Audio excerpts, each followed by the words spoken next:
4 quarters. The first quarter, I keep pigs. And I play with the pig dung, with the 30 sows I have, to produce food for chickens and fish. This is what I do. In the morning when I pick the pig dung from the piggery house, I leave it out in the open for 6 to 8 hours. And in so doing, flies come along and they lay eggs on it. I then cover it for 4 to 5 days, and when I open it, I get nice, juicy maggots. These I feed my chickens. And then, after I've picked the maggots out of the pig dung, I still introduce earthworms. And when I do, the earthworms multiply. As they're multiplying, they eat on the pig dung and they produce soil. This soil I use to grow vegetables. And sometimes I sell to the people in the city as for their potted plants.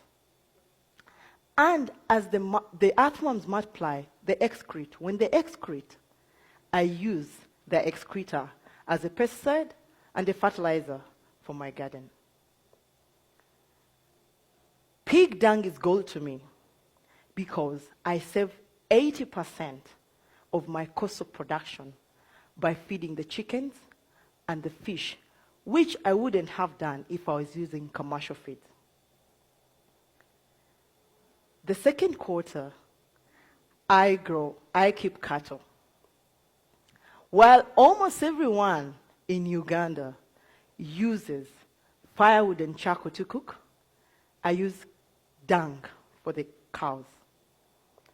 I introduce it in an anaerobic digester. This is an airtight tank that uses microorganisms to degrade the cow dung.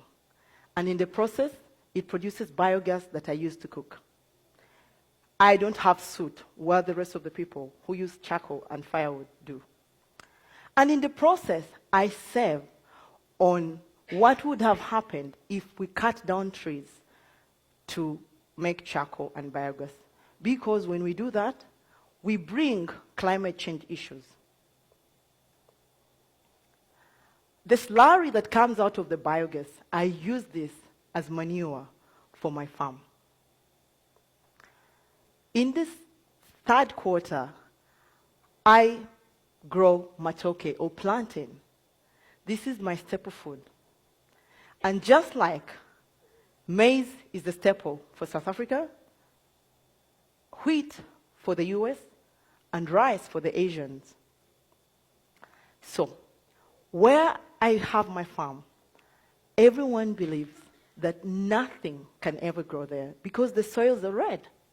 And I don't blame them because while in school, we were taught that fertile soils are black. These were the loam soils. But the soil in my garden says, uh-oh, you won't grow here. And the matoke says, I will if I'm given water and manure. This I do by collecting all the urine from the pigs, all the urine from the cows, and the slurry. If I'm not mistaken, I'm the best matoke farmer in my country. Because in a quarter an acre, I get 30 bunches from this. And on average, I sell each bunch at $10. The fourth quarter, I keep fish. In a space of 2 meters by 4 meters by 1 meter depth, I can keep 500 catfish. I also do aquaponics. This is where water that comes from the fish goes through the plants, and as it goes through the plants filter it because they take the ammonia, the nitrates that were produced with the fish dung. So when it goes through the water and back, when it goes through the plants and back to the water or to the fish, it is clean, oxygenated water for my tilapia. Tilapia needs oxygen. In a space of 8 meters by 15 meters, I grow tomatoes, and I can have 4,800 kilos in 6 months, which amounts to about 2,700 US dollars. I also do hydroponics. This is soilless farming, where cereals like barley are used. They're sprouted and using germination, conditions of germination, that is air, water, and warmth.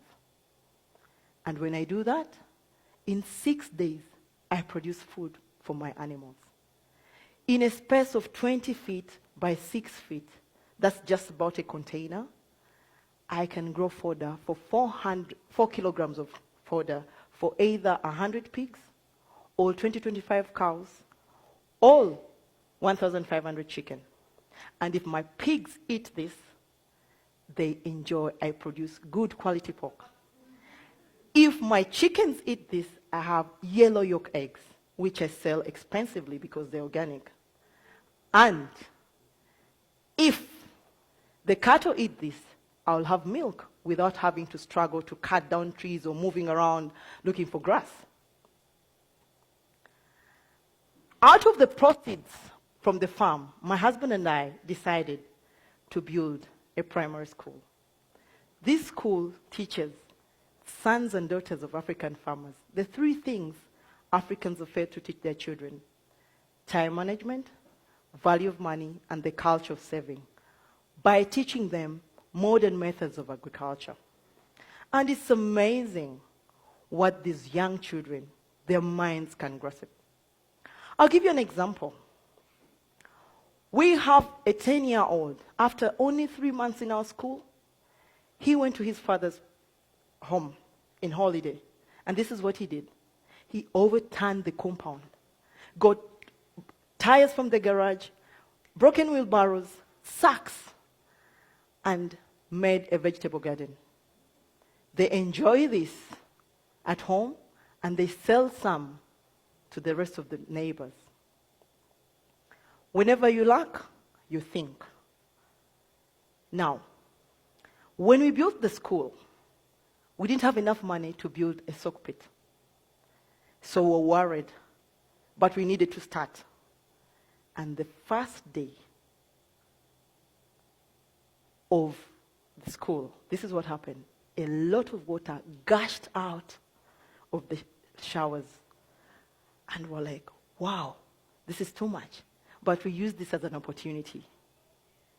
It is what we use in our garden, and the rest, so we can be able to produce very big fruits. This is what happens when, if every one of us uses what they have at their disposal. An example, I use the dung to my disposal to make a hair loss of money. And if any of us, because we use a lot of water, if all of us saved the water we were using to wash or clean, our farms wouldn't have issues of water scarcity due to drought.